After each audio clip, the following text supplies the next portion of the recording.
Olá, que a paz de Jesus esteja sempre com você.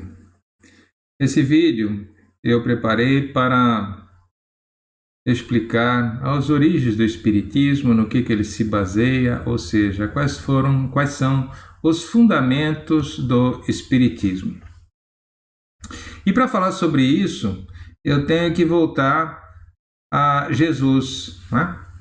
Jesus, durante conversa com os apóstolos, eles estavam conversando e os apóstolos começaram a reclamar de que eles não se sentiam à vontade, né? Porque Jesus estava conversando com eles e falou: escuta, mas e quando não estiverem mais conosco, como é que nós faremos?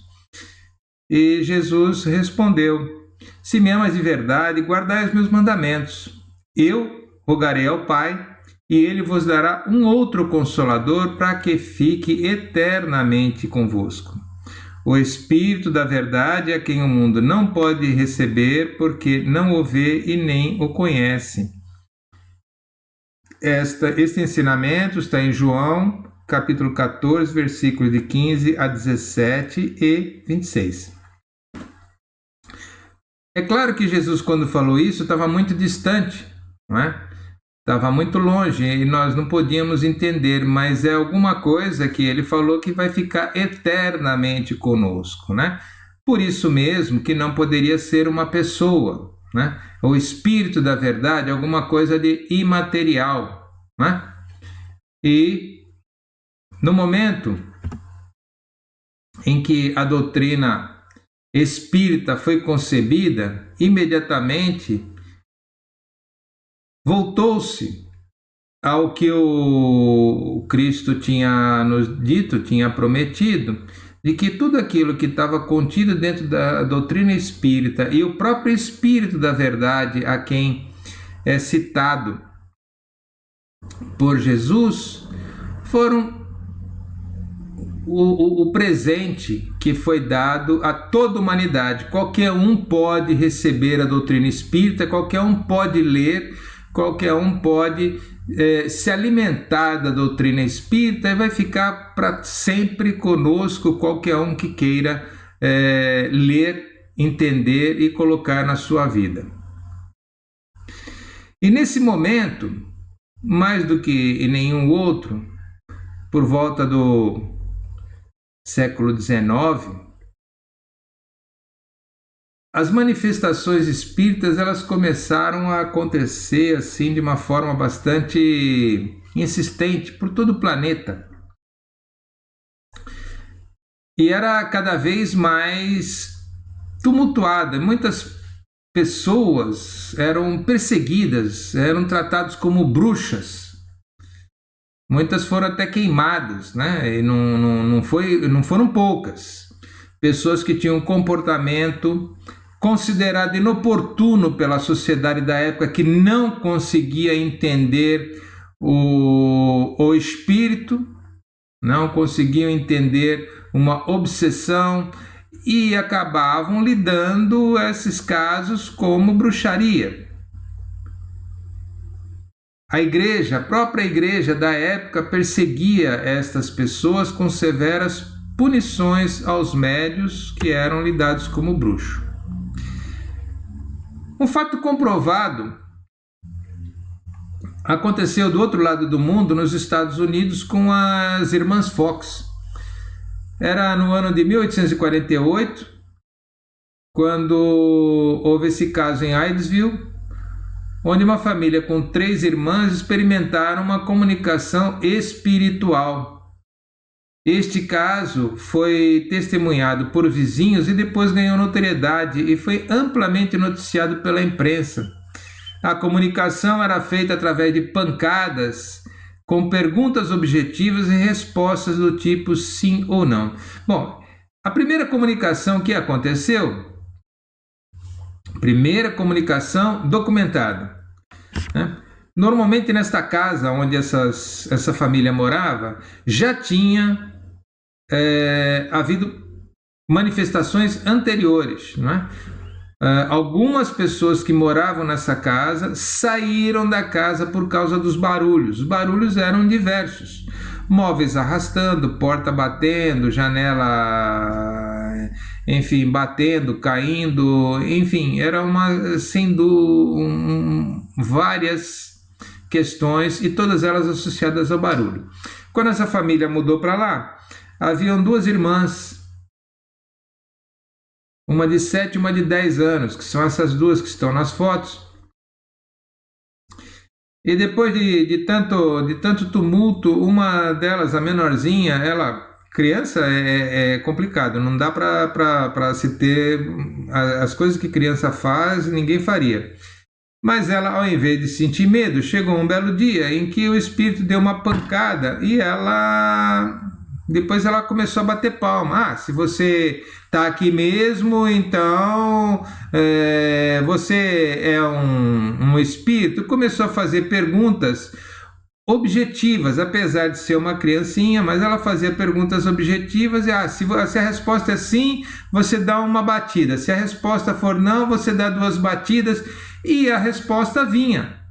Então as coisas foi tomando um crescimento e começou com uma conversa, né? Só que a conversa era só do lado de cá para o lado de lá. A pergunta vinha da criança e a resposta vinha do espírito, mas a resposta através de pancadas, né? Então eles inventaram este código muito simples. O caso começou a ganhar mais força e todo dia havia essa comunicação, sempre à noite havia essa comunicação. E elas, para não pensar que nós estamos malucas, você escuta, se nós chamamos os vizinhos para verem a gente falar, você pode continuar me respondendo? E ele respondeu com 2 toques que sim, porque 2 toques era sim e 1 toque é não. Respondeu que sim, chamou-se os vizinhos vieram e testemunharam, né?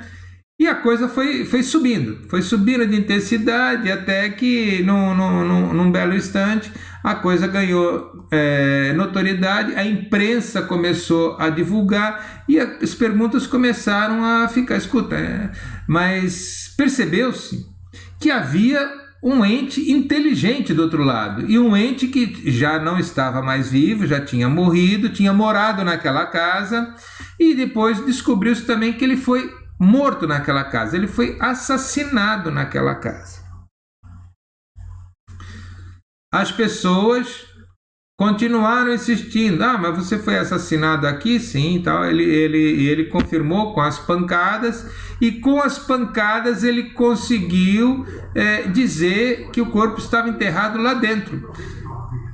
Muito tempo depois, por insistência das próprias pessoas que começaram a ficar motivadas com isso aí, acabou se descobrindo no fundo da adega, né, a 2-3 metros de profundidade, vestígio de um ser humano enterrado ali. Não se comprovava que tinha sido a identidade daquela pessoa, porque já fazia um bom tempo, mas encontrou-se vestígios humanos naquela adega, e foi assim que a coisa aconteceu. Depois desse caso, as irmãs ficaram famosas, né? Elas acabaram ficando famosas, que eram os médiuns, né? E acabou também ganhando notoriedade. Elas fizeram várias consultas, toda vez que tinha um caso semelhante, né? Elas eram chamadas para ajudar também, e foram, né? Então elas ganharam bastante fama com isso aí. No livro Evangelho segundo o Espiritismo, né, já um livro da codificação, há uma questão bastante interessante no capítulo 2, né? O controle universal dos espíritos. Se a doutrina espírita fosse concepção puramente humana, não ofereceria por penhor senão as luzes daquele que houvesse concebido. Ora, ninguém nesse mundo poderia alimentar fundamentalmente a pretensão de possuir com exclusividade a verdade absoluta. O que é a doutrina? Ela nos passa o entendimento que, se saísse da cabeça da iniciativa de uma única pessoa, né, todo mundo poderia colocar em dúvida aquilo que fosse falado. Mas, na verdade, a doutrina espírita ela veio de uma forma a alimentar a todos de uma forma só. Mas foi o Allan Kardec que codificou. Assim, o Allan Kardec codificou. Isso vai ser tratado no passo seguinte, porém, não saiu da cabeça dele, ele não escreveu nada. Na verdade, foi a muitas mãos que essa doutrina foi presenteada por nós, por Jesus e por todos os espíritos superiores, porque Allan Kardec teve um trabalho fundamental, um trabalho espetacular de organizar, de fazer a metodologia para fazer isso, para evitar de que houvesse fraudes. Então ele foi o grande organizador destes livros, não é? Só que as respostas vinham de quem? Dos espíritos, através de quem? De muitos médiuns. Ele não era o médium que trazia as respostas vinham de vários médios que sequer se conheciam. Ele tinha o trabalho de coletar as respostas, né? E pegar aquelas que eram coincidentes, que falavam a mesma coisa, e desta forma é que saiu os livros da codificação espírita. A doutrina espírita foi marcada pela publicação dos livros da codificação, e isso aconteceu de 1857 a 1868. E quais são as obras? O primeiro dos livros foi publicado em 1857 em Paris. Foi o Livro dos Espíritos. Esta obra contém os princípios da doutrina sobre a imortalidade da alma, a natureza dos espíritos e suas relações com os homens e as leis morais, a vida presente, a vida futura e o porvir da humanidade, segundo os ensinamentos dos espíritos superiores. Segundo os ensinamentos dos espíritos superiores, ou seja, quem ia dando as respostas eram os espíritos. Porém, a pergunta era sempre feita pelo Allan Kardec. Então, o Allan Kardec que tinha estas perguntas catalogadas e ele as distribuía. O segundo livro foi o Livro dos Médiuns, que era um roteiro completo sobre o comportamento mediúnico durante as comunicações com os espíritos, publicado em Paris em 1861, ou seja, 4 anos depois. Veja que esse livro é como se fosse um manual, um roteiro, para que todo médium pudesse se comportar e fazer comunicações seguras, mais seguras, porque até então as pessoas eram puramente intuitivas, não tinham noção nenhuma, deixavam o espírito lhes dominar totalmente. E esse roteiro, que foi escrito por Kardec, mas foi respondido pelos espíritos superiores, ele foi nos trazendo instruções de como é que deve ser a relação entre o mundo material e o mundo espiritual. O terceiro livro foi o Evangelho segundo o Espiritismo, ensinamentos do Mestre Jesus, e agora com explicações detalhadas dos Espíritos, publicado em Paris em 15 de abril de 1864. Ou seja, o Consolador que a gente viu ali atrás, né, nos slides anteriores, que ele explicava: eu vos trarei um Consolador que ficará para sempre convosco. O Evangelho segundo o Espiritismo, ele é uma coletânea de todos os principais ensinamentos do Mestre Jesus, só que naquela época era muito complicado, e eu posso dizer para vocês também que ainda é muito complicado para mim. Eu ainda leio, releio, e cada vez que eu leio, eu vejo uma nova forma de ser melhor, né? Então, a cada vez que a gente lê, a gente já andou mais um pouco, tem mais experiência, cada experiência que a gente adquire, a gente tem uma outra visão daquilo que a gente já tinha lido anteriormente. Portanto, o Evangelho é um livro para ser lido todos os dias. O Céu e o Inferno, ou A Justiça Divina segundo o Espiritismo, foi publicado em Paris em 1865. E o livro A Gênese, que foi editado em 1868, que são os Milagres e Predições. É um livro científico abordando a revelação espírita. ainda temos as obras complementares, que é O que é o Espiritismo, a Revista Espírita e obras póstumas. Então, o que é o Espiritismo? É um livro? É um conjunto de livros? O Espiritismo é um conjunto desses livros todos que foram escritos pelos próprios espíritos através de Allan Kardec. Então, diremos, pois, que a doutrina espírita, o espiritismo, tem como princípio as relações do mundo material com o mundo dos espíritos, ou seja, nos ensina como é que nós devemos lidar com o mundo dos espíritos, que influência que o mundo espiritual exerce sobre o mundo material, muito importante. Tudo isso está distribuído por esses 5 livros. São os próprios seres do além-túmulo, ou seja, os espíritos que vêm escrever a situação em que se acham e relatar o que fazem. Isso é muito importante, né? O Emmanuel, que foi o grande guia, o mentor do Chico Xavier, ele nos conta que, olha, os espíritos não fazem o bem de lhes trazer informações e falar sobre eles, os erros que eles cometeram, o que eles pagaram e o que eles fizeram e o que eles estão fazendo agora. Então, isso serve para abrir os nossos olhos, mas também serve para eles pagarem os débitos deles, serve para abreviar a punição que lhes é imposta por eles mesmos, né? Porque Deus não pune ninguém.